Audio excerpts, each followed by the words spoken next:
certo? E agora estou à disposição de vocês aqui no canal. Antes de falar do Flamengo, vamos falar do Vasco. O Vasco acertou a contratação de Fernando Diniz, novo treinador, contrato até 2026. E eu apurei aqui detalhes da multa rescisória e eu quero saber, vamos fazer um bolão aqui, quanto ele vai ganhar.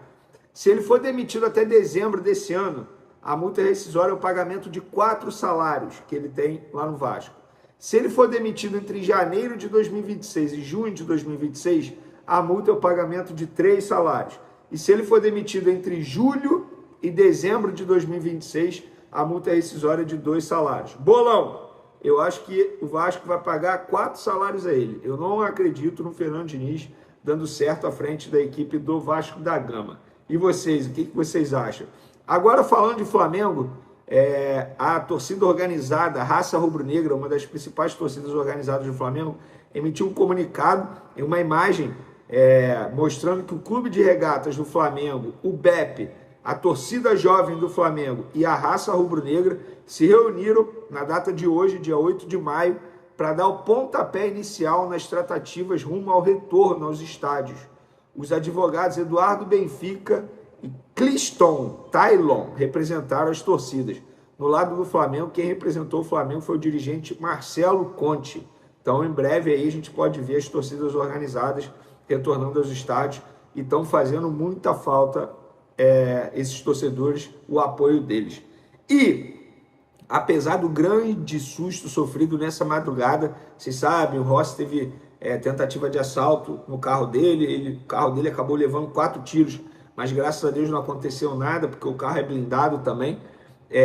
Ele foi treinar normalmente nessa quinta-feira, mesmo após o susto, e segundo pessoas do Flamengo, que apesar disso tudo, ele está tranquilo, não está... Muita gente preocupada, será que agora ele vai querer sair do Flamengo? Não está nessa pegada, de verdade, está tranquilo, óbvio, é susto, os familiares ficam preocupados, mas não está nessa pegada de, eu vou embora do Flamengo. Não é isso. Muita gente me questionando, porque assim, super compreensível, eu me boto no lugar dele.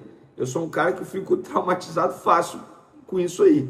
Por exemplo, tem rua no Rio de Janeiro que eu já fui assaltado, eu moro em Niterói, na época que eu usava muito ônibus, toda hora os ônibus eram assaltados. Cara, eu fico com medo de passar assim, me dá um certo receio, entendeu? Dá aquele gatilho. E o Flamengo soltou uma nota informando que por conta dessa situação envolvendo o Rossi e também outros atletas, eles vão rediscutir os protocolos de segurança adotados em desembarques realizados no período da madrugada, a fim de garantir ainda mais a proteção aos seus profissionais. Tá certo, é isso, é sempre você tentar melhorar. Pessoal, falar em desembarque, o Jorginho já tem data para chegar ao Rio de Janeiro e se apresentar ao Flamengo. Futuro reforço do Flamengo, repito, ele não assinou pré-contrato ainda. Quem disse isso, com todo respeito, não acabou noticiando de maneira correta, porque não é justo dizer isso, porque ele não assinou e nem vai assinar esse pré-contrato. Ele vai chegar e assinar o contrato logo direto, porque ele entende que se ele assinar um pré-contrato, entre aspas, está faltando respeito com o Arsenal. Existe isso nos bastidores da bola, galera. Assinar pré-contrato com outro clube é meio que você quebrar um protocolo interno, sabe? Digamos assim, um acordo de cavalheiros. Quando você faz isso, você está, entre aspas, desrespeitando a sua atual equipe, embora a lei permita isso, o atleta poder assinar um pré-contrato com uma outra equipe, faltando 6 meses para acabar o contrato dele. E o Jorginho, galera, entre ele e Flamengo está combinado o seguinte, que entre os dias 5 e 6 de junho, 4 dias antes de o Flamengo viajar aos Estados Unidos para o Super Mundial, ele vai se apresentar ao clube. Ele vai se casar no dia 2 de junho, o Flamengo vai dar 4 dias para ele curtir o casamento, lua de mel, ele se apresenta e o jogador viaja junto com a delegação para poder atuar no Super Mundial. Para mim é um baita reforço, embora fuja das características que o Flamengo está no mercado de olho. O Flamengo quer contratar jogador jovem, jogador que tem um bom histórico, uma experiência, rodado no bom sentido e com vigor físico. O Jorginho, ele já tem uma certa idade avançada, então foge desse perfil. Mas, independentemente disso, apesar da idade, o Jorginho tem totais condições de continuar rendendo, que é um cara atleta, de maneira literal na palavra, se cuida muito, família, enfim. Então é um jogador que foge desse perfil, mas é um jogador que vai agregar bastante. Inclusive, De La Cruz e Pulgar terão que abrir os olhos, porque o Jorginho chega para brigar pela titularidade. Não é titular, não chega a ser o titular, na minha concepção não, mas chega com status para brigar pela titularidade, sim. E por falar em perfil de jogador, um desses perfis aí que se encaixa nesses requisitos adotados pela diretoria é o João Félix. E com todo respeito ao GE.com, que noticiou nessa quinta-feira que o Flamengo desistiu, não, o Flamengo não desistiu.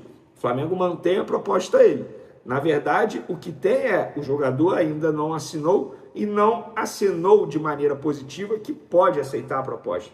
A proposta está lá. Se o jogador pega o telefone, fala assim, ó, o José botou, eu quero jogar no Flamengo. Aí o Flamengo vai no Chelsea.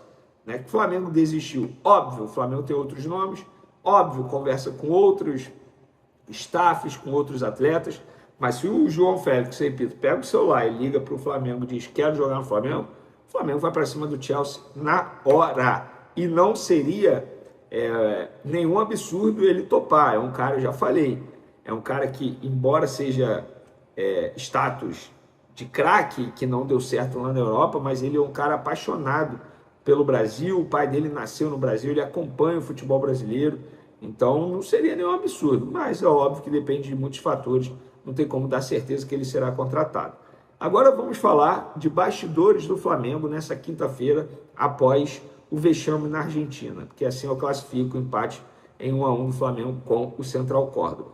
Vamos lá, foi um dia, reapresentação na parte da tarde, mas José Boto e Felipe Luiz chegaram na parte da manhã ao CT Ninho do Urubu. O BAP, o presidente do Flamengo, embora muita gente tenha dito isso em redes sociais e muita gente acaba acreditando, o BAP não foi ao CT, o BAP ele conversa com José Boto e com Felipe Luiz através de videoconferência, conversa, se reúne de maneira virtual e faz cobranças, obviamente. E o José Boto e Felipe Luiz se reuniram também.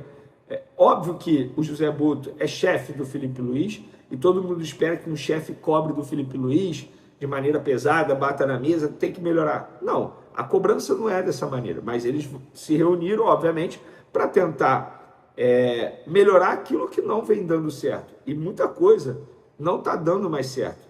Talvez a convicção do Felipe Luiz precise melhorar, porque não adianta ele manter sempre a mesma convicção. Falei do Fernando Diniz no começo do vídeo, Fernando Diniz é esse treinador que não perde a convicção dele. Certo ou errado? A gente não sabe, mas pelo visto não vai mudar. E o Felipe Luiz, pelo visto, também, algumas convicções ele não pretende mudar, embora ele esteja no começo da carreira dele. Mas cobranças foram feitas sim. Por exemplo, a pessoa me falou, deixa eu pegar aqui a conversa com a pessoa me falou aqui, Vene, José Boto e Felipe Luiz estão deixando o CT nesse momento, 8h36 da noite, ou seja, aqui no meu relógio 8h46, 10 minutos atrás, enquanto eu gravo esse vídeo aqui, eles estavam deixando o CT. Então, obviamente, estão pensando aí na sequência de jogos do Flamengo e, obviamente, eles se reuniram também, as pessoas me falaram que eles se reuniram para ter essa cobrança interna, assim, teve essa cobrança. O Flamengo não pode passar esse tipo de vexame que está passando na Libertadores. Não pode ficar muito atrás do Palmeiras no Campeonato Brasileiro. Existe essa preocupação, que até a parada do Super Mundial, o Flamengo tem que estar na liderança ou ali muito colado ao líder, sabe?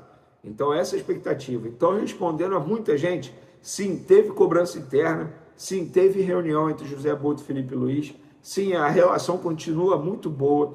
Então, eu não sou adepto do troca, Felipe Luiz bateu, não sou adepto disso, pelo contrário. Eu acho que oscilações vão acontecer.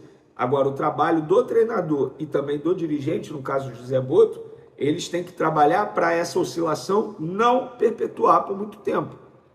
Ou seja, oscilou, já melhora logo, para evitar. Porque se continuar muito nessa oscilação, a tendência é a crise vir para cima. E sobre Gonzalo Plata, para finalizar, ele treinou hoje, quinta-feira, a tendência é que fique à disposição, sim, para sábado contra o Bahia, jogo importantíssimo pelo Campeonato Brasileiro. Mais de 45 mil ingressos já foram vendidos, expectativa de casa cheia no Maracanã, mesmo sendo um jogo sábado 9 da noite, é isso mesmo. Embalos de sábado à noite. Valeu, galera, tamo junto, até o próximo vídeo. Beijo, forte abraço, fui!